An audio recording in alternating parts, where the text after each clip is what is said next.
Title: Ancient Human Awakens after 350,000 years on an alien desert world, with 7,890,000 by his side.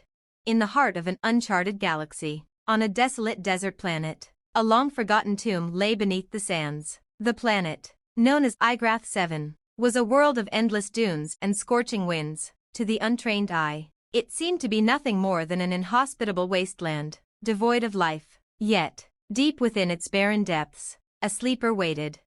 The human who lay there was no ordinary man. His name had been lost to the annals of history, but his legacy, buried in the ruins of time, was one that transcended millennia. He was one of the last survivors of a forgotten era, a remnant of the ancient civilization that had once thrived across the stars, before the Great Collapse. He had been placed in stasis, a program designed by his people to survive the eventual end of their age. For 350,000 years, his body remained frozen, untouched by the ravages of time. His sleep was not to last forever. However, a shift in the cosmos, a cosmic alignment, perhaps, had triggered his awakening. The ancient human's eyes snapped open, his body stirring for the first time in eons. The stasis pod's shell cracked, and the sands of Igrath 7 spilled in through the fractures. The cool air of the pod was replaced by the hot desert breeze, and he gasped as the weight of time settled upon his body. His muscles were stiff, his mind foggy, but his senses were sharp. He could feel the energy of the planet pulsing beneath him, and it was as if the world itself had been waiting for him to wake up. Around him, in perfect formation, were 7,890,000 machines, his creations. They stood in perfect alignment, an army of mechanical beings, each designed for a singular purpose, to protect and serve the ancient human. They had waited as long as he had, dormant, and silent, but now they stirred to life in response to their creator's awakening. The machines were not mere automatons. They were advanced, sentient beings, their intelligence crafted to mirror human cognition. They had been built for the singular goal of ensuring the survival of their master, the last living human in the galaxy. The moment he awakened, they too began their work.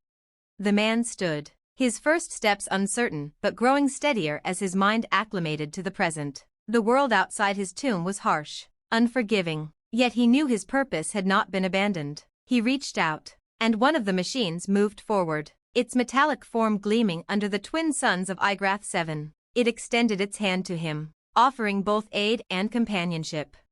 "You have awoken, Master," it said, its voice a harmonious blend of synthesized tones. "The world awaits your return. The mission continues." The human's voice was a rasp, a sound unfamiliar to him after so many years. "What is left of the mission?" he asked, his voice weak but full of curiosity. "The universe has changed. Empires have fallen. Civilizations have risen and perished," the machine replied, "but there is still hope. We were programmed to preserve your legacy, and we are ready to continue where you left off."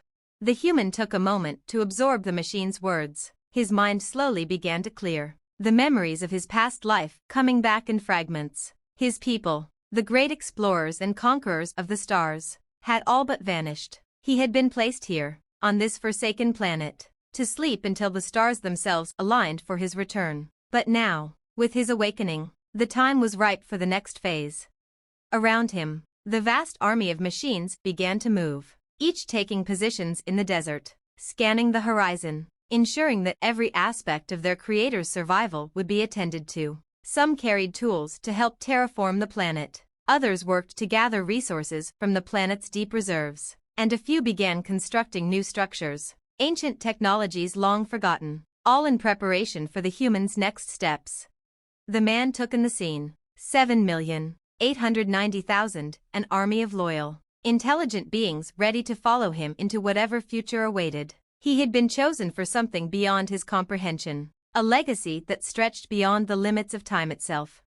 As he looked toward the distant horizon, his thoughts turned to what lay ahead. The galaxy had changed. Entire systems had collapsed. There was no way to know what had happened in the intervening millennia. But one thing was certain, humanity's story was not over. It had merely been paused. And so, with his vast mechanical army by his side, the ancient human began his journey forward, not just for survival, but for rebirth. His mind was a map of knowledge, His will a force capable of reshaping the universe itself. The world of Igrath 7, the planet of endless deserts, would become the birthplace of humanity's new dawn.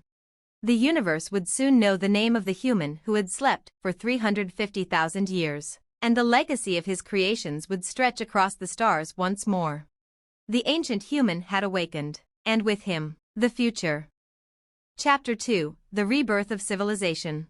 The sun was setting over the barren expanse of Igrath 7 as the ancient human gazed out into the distance, watching the orange glow of twilight spread across the planet's endless dunes. It was a stark contrast to the memories of lush worlds he had once known. In the galaxy's grand tapestry, this was a forgotten thread, a place devoid of life, yet pregnant with potential. His mechanical army, 7,890,000 strong, had already begun transforming the planet. They had resumed the work their creators had set in motion long before the Great Collapse. The land was being reshaped to support life once more, technology long dormant coming back to life, creating a new home from the ashes of the old. Master, one of the machines approached him, a humanoid figure made of sleek alloy and pulsing with soft lights. Its voice was as crisp as ever. We have completed the preliminary scans of the nearby systems. There are remnants of civilizations, traces of the old worlds, scattered across the galaxy. The human's expression remained stoic, but a spark of curiosity flared within him. His fingers brushed the cool metal of his chest, a habit he had before the long sleep. "What have you found?" he asked, his voice a low rumble.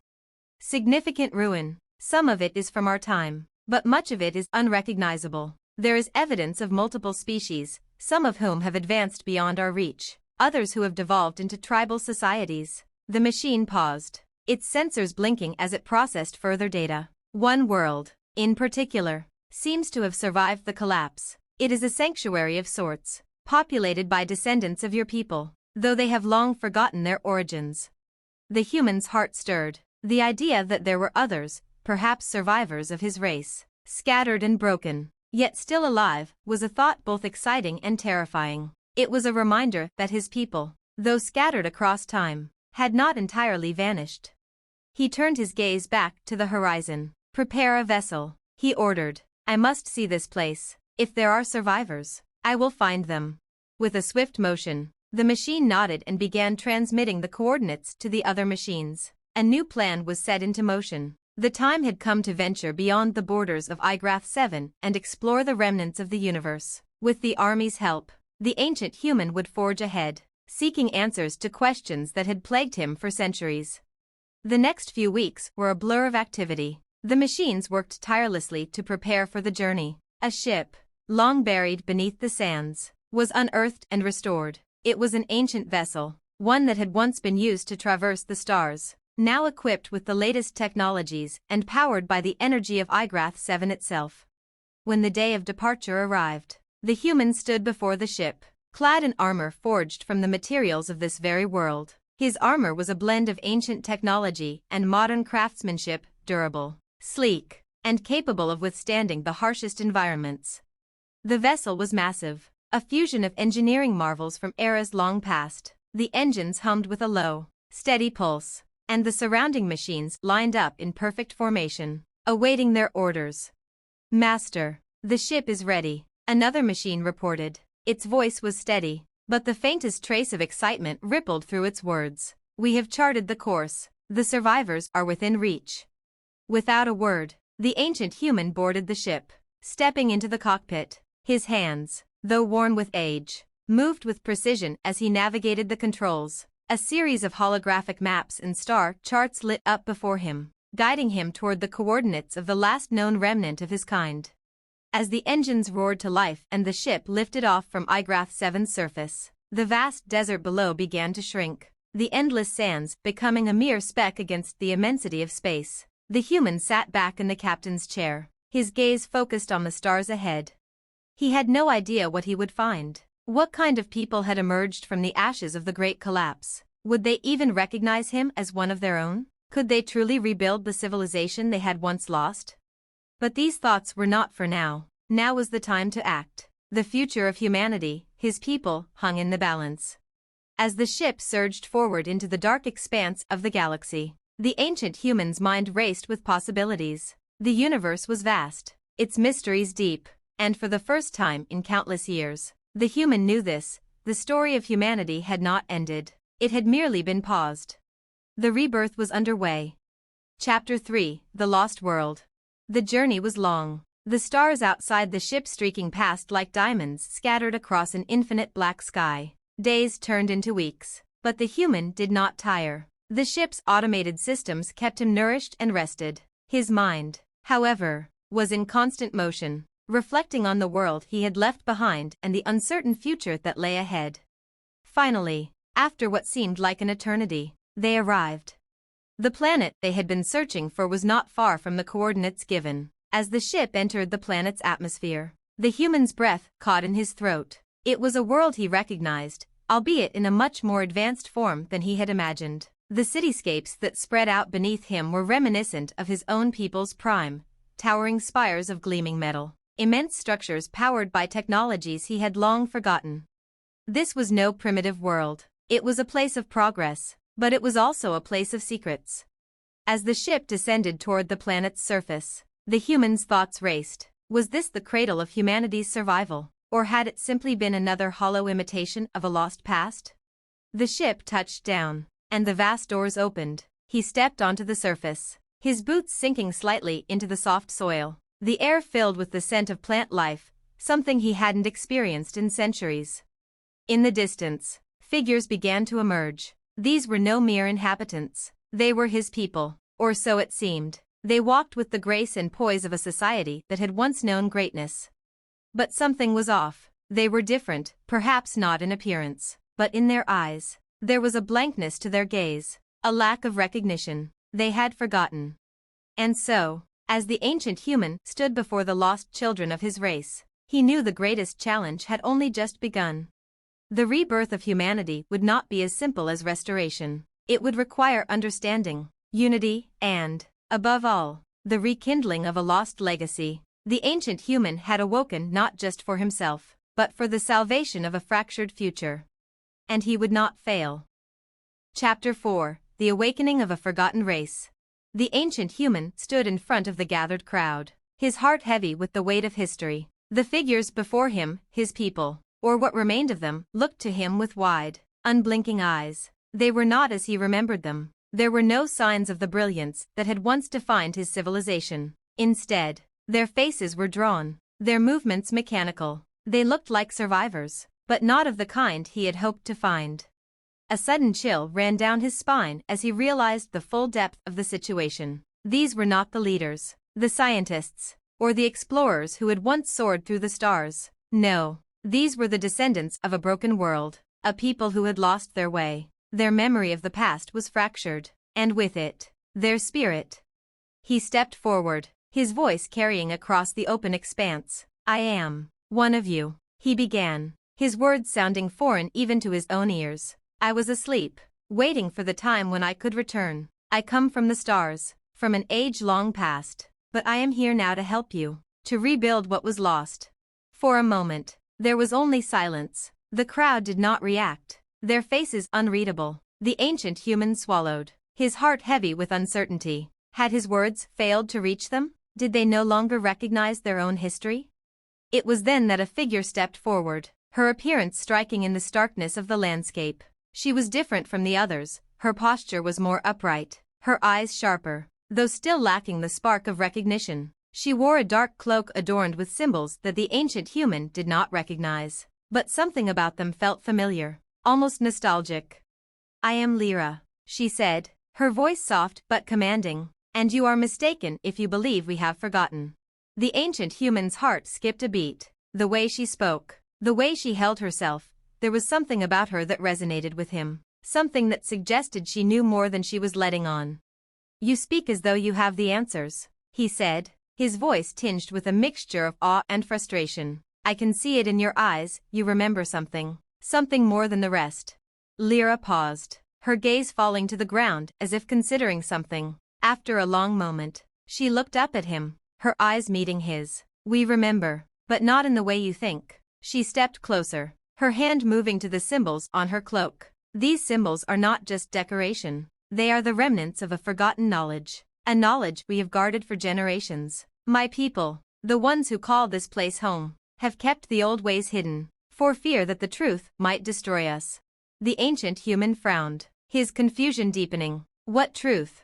Lyra's gaze became distant, as though she were remembering something long buried. The truth about why we are here, why we were left behind. The truth about what happened to the rest of the galaxy. She met his eyes again, her expression hardening. We were the last of your people. Yes, but we were also the ones who made a choice to survive.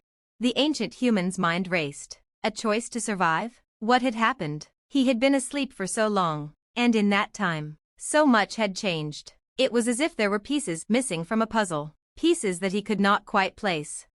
Lyra continued, her voice quiet but steady. We were the ones who found the hidden vaults, the ones who unearthed the knowledge that could have saved us all. But when we opened those vaults, we learned the truth of our past. We learned that our civilization, your civilization, was not as perfect as we believed. The knowledge we uncovered, it destroyed the very fabric of who we were.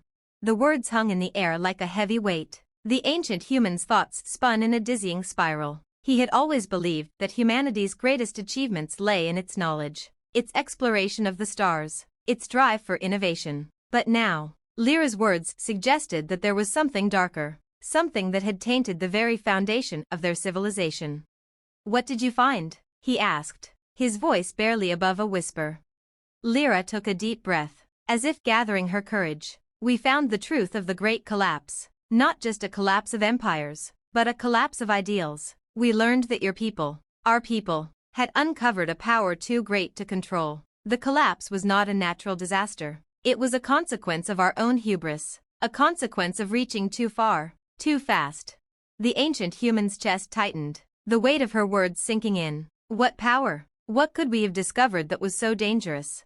Lyra's eyes flickered with something, regret, perhaps, or fear. The vaults you left behind held the knowledge of an ancient energy source, one capable of reshaping entire galaxies, of rewriting the very laws of physics. But when it was unleashed, it caused the Great Collapse. The energy consumed everything it touched, civilizations, entire star systems, even the fabric of spacetime itself. We were the lucky ones, the ones who were far enough removed to survive. But the knowledge of that power was buried, locked away, for a reason, and when we found it, we realized something terrible.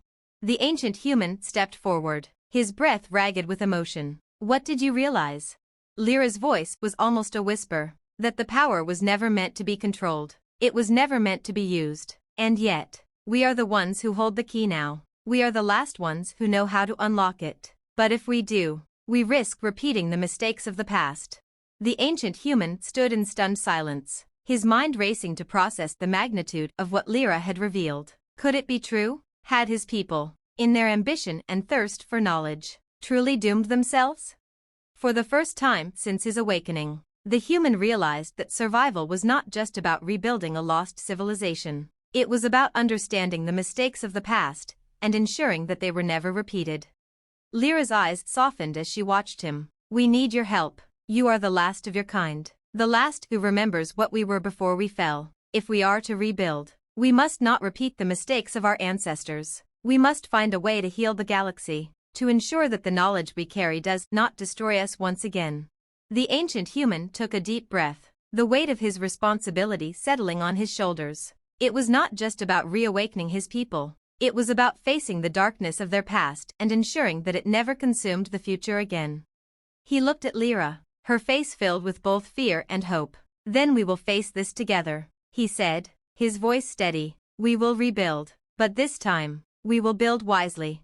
And so, with the weight of the universe on their shoulders, the ancient human and Lyra stood together, ready to confront the legacy of their people, and the power that could either save or destroy them all. The journey had only just begun. Chapter 5: The Burden of Knowledge.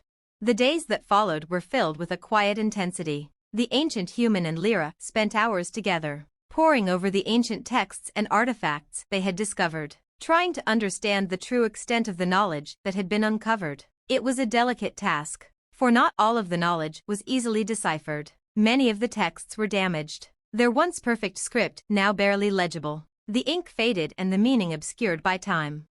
But as the human's mind began to unlock the secrets within the writings, he grew increasingly troubled. The knowledge they had discovered was unlike anything he had ever encountered. It wasn't just a source of immense power. It was a force that defied the very fabric of existence. The texts described energy that could bend space-time, alter the course of stars, and reshape matter at a fundamental level.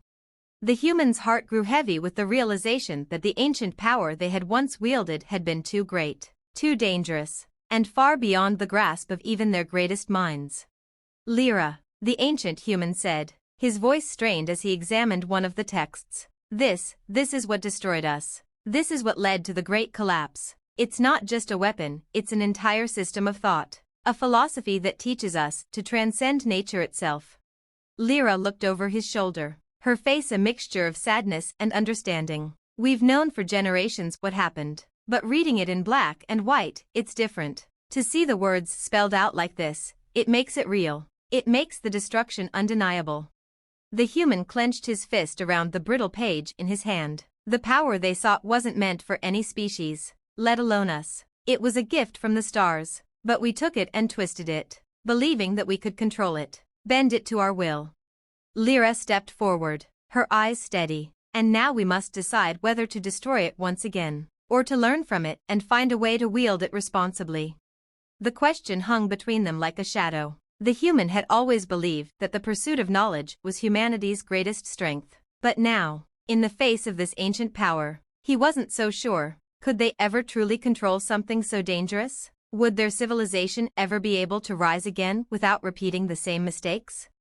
As they delved deeper into the texts, it became clear that there was one crucial piece of information they had overlooked: the origin of the power. The source of the energy, it seemed, was not from the stars themselves, but from a long-extinct race that had once inhabited the galaxy. This race, whose name had been lost to time, had discovered the power centuries before the human race had even taken to the stars. They had used it for a time, but in the end, they had destroyed themselves, unable to control what they had uncovered. Lyra's voice was low as she read the final passage, the final warning. Those who seek to alter the balance of the cosmos will be undone by the very force they attempt to control. The power cannot be tamed by the hands of mortals, nor should it ever be touched. The ancient human stood in stunned silence. He had hoped, for a moment, that there might be a way to safely harness the power, to rebuild the galaxy and restore humanity to its former glory. But this warning was unequivocal. The energy was a curse, not a blessing. It was a force that could not be tamed.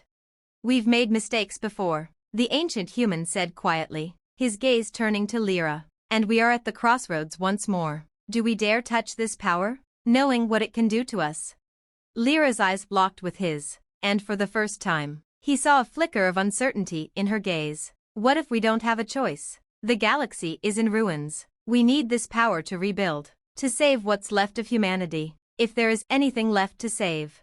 The ancient human turned away, his mind swirling with the weight of the decision. To destroy the knowledge was to abandon hope. To use it was to risk everything. Yet, inaction might mean the end of everything he had ever known. "We will take the knowledge," he said finally, his voice calm but resolute. "But we will not use it blindly. We will learn, slowly and carefully. We will rebuild our civilization, but we will be cautious. The mistakes of our ancestors will not be ours to repeat." Lyra nodded, though a deep sadness lingered in her eyes. "And if we cannot control it? Then we will destroy it," the ancient human said. "We will bury it, as our ancestors did. We will never again allow it to rise." For the next few weeks, the human and Lyra continued their studies, cautiously unlocking more of the knowledge they had uncovered. They discovered that the ancient race that had originally harnessed the power had left behind a series of devices, artifacts that could channel and amplify the energy. These devices were scattered across the galaxy, hidden on distant worlds, their locations known only to a select few. The ancient human had once believed that the pursuit of knowledge was an unalloyed good, but now he understood that knowledge came with a price. It was up to him and Lyra to ensure that the mistakes of their people were not repeated. The future of humanity, of all life, rested on the choices they made in the coming days. But the galaxy was vast, and the power they now possessed was something that could reshape it. The machines that had followed the human from Igrath 7 had already begun to search for the ancient artifacts, ready to retrieve them and bring them back to their hidden sanctuary. Yet, in the back of the human's mind, a question lingered: would the galaxy accept their newfound power? Would they even be able to control it long enough to use it for good?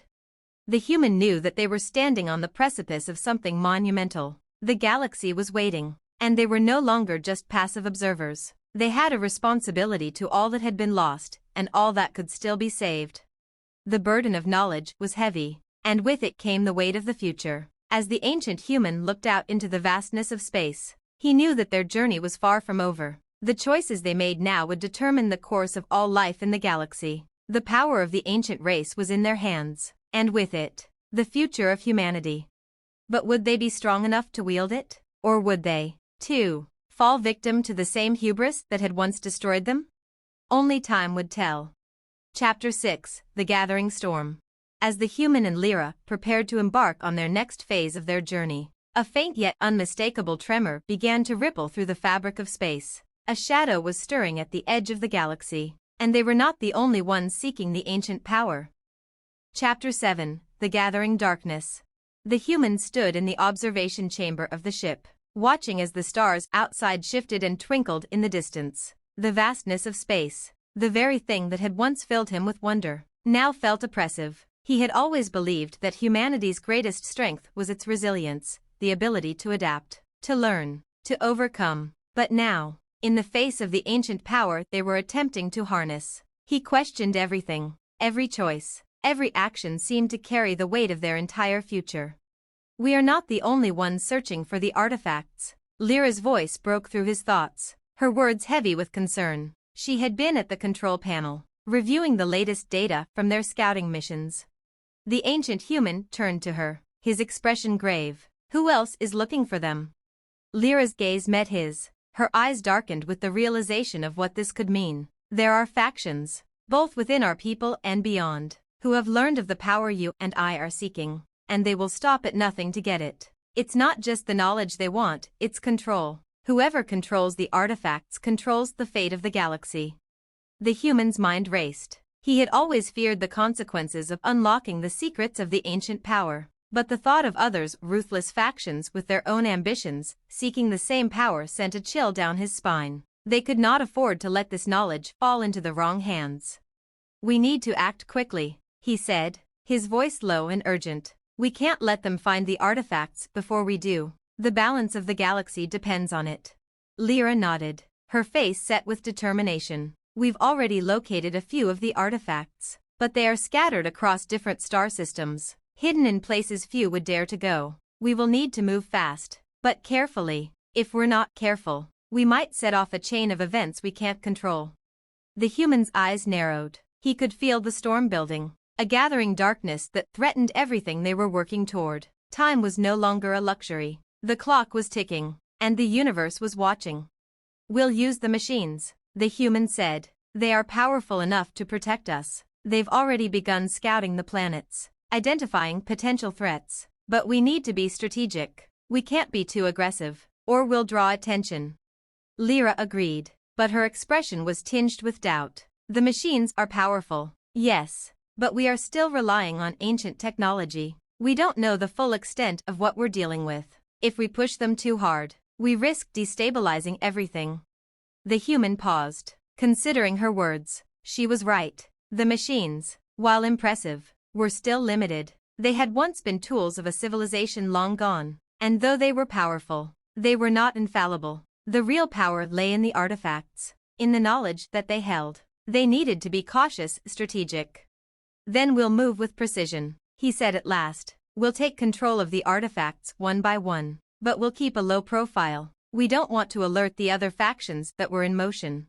Lyra turned back to the control panel, her hands flying over the keys as she began to map out the next phase of their plan. "I'll send the first team to retrieve the closest artifact. It's on a planet in the 10th sector, an uninhabited world, but surrounded by dangerous asteroid fields. If we can get there first, we might have a chance."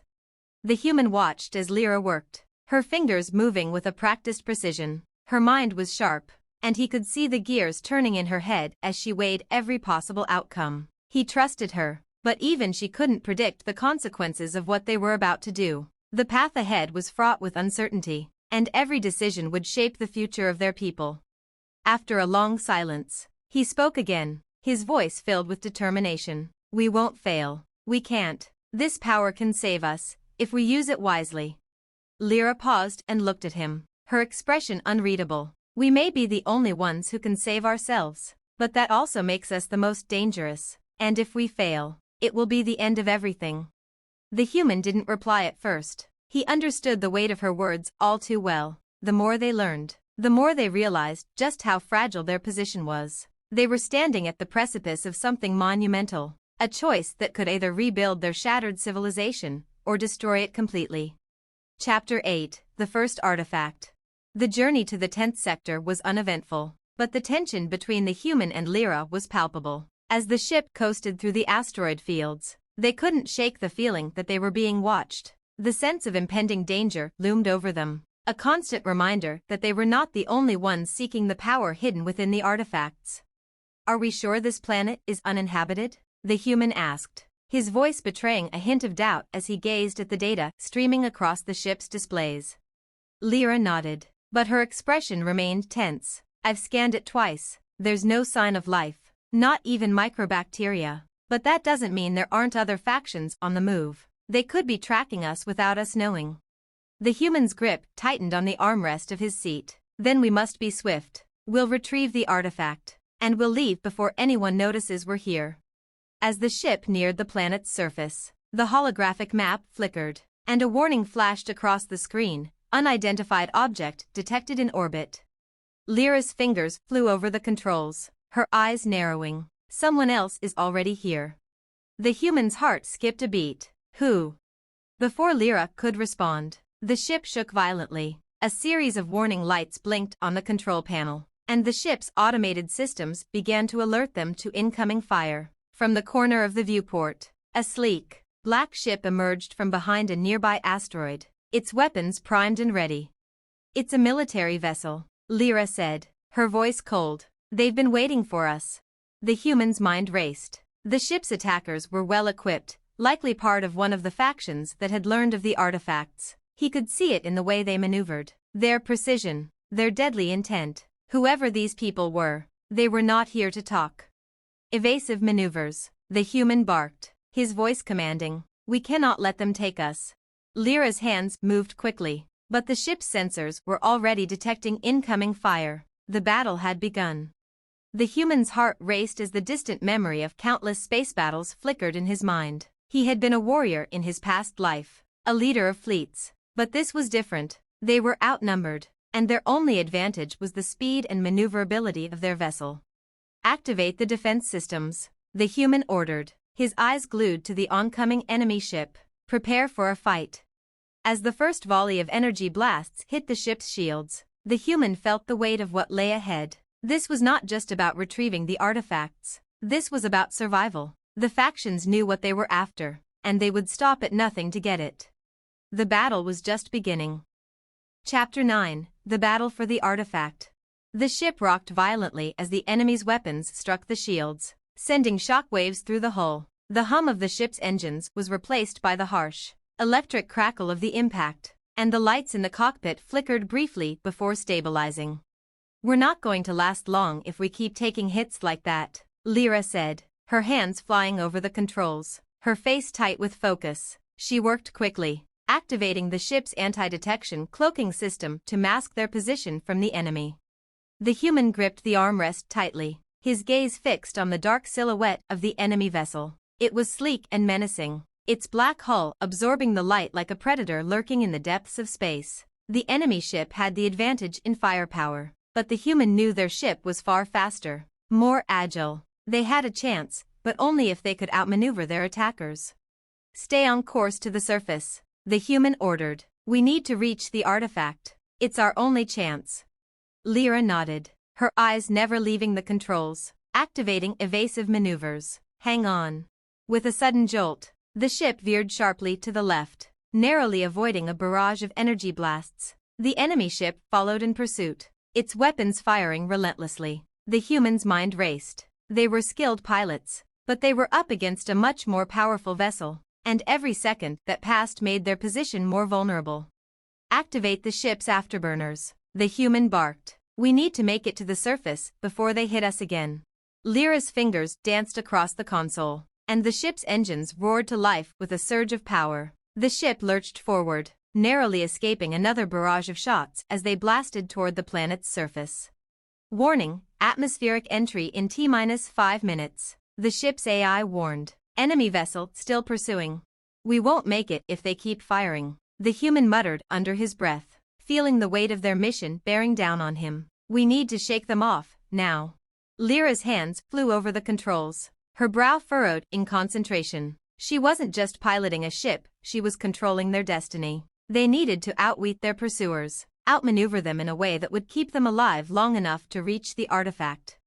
With a sudden, calculated move, Lyra pulled the ship into a steep roll, sending them spiraling toward the planet. The enemy ship followed suit, intent on staying close, not letting their prey escape. But Lyra was faster. As they neared the planet's outer atmosphere, she engaged the cloaking device again, causing the ship to momentarily vanish from the enemy's sensors. For a fleeting moment, they were invisible in the vast expanse of space. "We lost them," Lyra said, her voice filled with a note of cautious relief. "At least for now."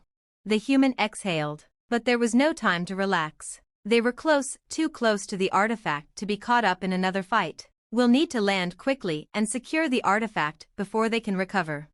The planet's surface loomed below them, a barren wasteland of rocky deserts and jagged mountains. The location of the artifact was deep within a valley surrounded by massive, ancient ruins. It had been hidden for millennia, tucked away in the remnants of a forgotten civilization. As they descended through the atmosphere, the ship's automated systems warned them of incoming turbulence. The human's mind was focused entirely on the task ahead. He could feel the pull of history in the air, the weight of their ancestors' mistakes. They were walking a razor-thin line between salvation and destruction. The ship touched down with a soft thud, the ground beneath them shaking slightly as the landing gear absorbed the impact. The sound of the engines powered down, and the silence of the desert planet surrounded them. Lyra was already unbuckling her harness and heading for the exit. "We're here. Let's get to it."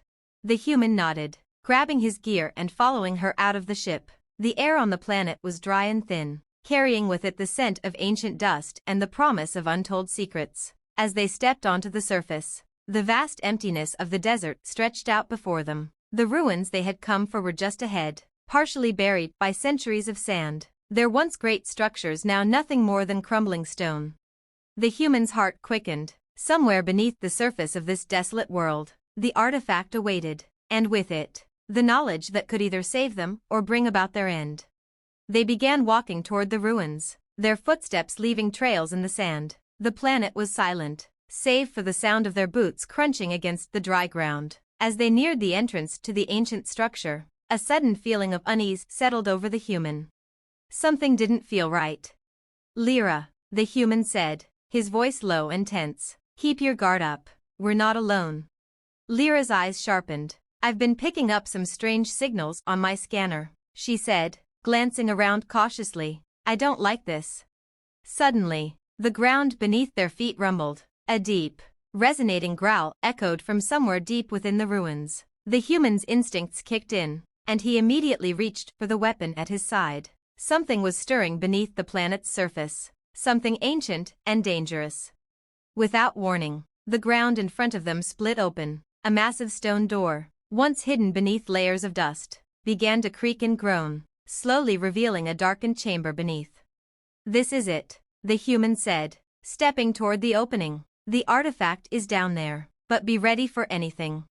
They descended into the dark abyss of the ruins, their flashlights cutting through the darkness. The air was thick, heavy with the weight of forgotten history. The deeper they went, the more oppressive the atmosphere became. The sense of unease that had gripped the human grew stronger with each step. As they reached the bottom of the staircase, the flashlight beams revealed a large, circular chamber. In the center, on a pedestal of ancient stone, lay the artifact. It was a large, crystalline object, pulsing with an eerie, faint light. The human felt its presence before he saw it, a strange, magnetic pull, like an ancient power calling to him. But before he could take a step forward, a voice echoed through the chamber, cold and mocking. "You've come for it, haven't you?" The human froze. He recognized the voice immediately. It was a voice he hadn't heard in centuries, but one that had been haunting his dreams since his awakening. "Elder?" the human whispered, his voice barely audible. From the shadows emerged a figure, a tall, gaunt man dressed in robes of dark, flowing fabric. His eyes glowed with an unnatural light, and his smile was one of sinister recognition. "I see you've found it," the figure said, stepping forward into the light, "but I'm afraid you're too late. The artifact already knows me." The human's heart sank. The one who stood before him was no mere survivor, no scavenger of the past. He was something far darker, and he had been waiting for them. Chapter 10: The Dark Past Unleashed. The human's breath quickened, his eyes narrowing in disbelief. The figure before him, cloaked in the shadows of the ancient ruin, was not just a remnant of the past. It was something far more sinister. The elder's smile deepened as he took another step forward. His presence was chilling, as if he were a ghost from the very origins of humanity, one who had learned too much and survived far beyond what should have been possible. "You don't recognize me," the elder continued, his voice low and dripping with disdain. "But I know you. I remember your kind all too well." The human's pulse quickened as the realization dawned upon him.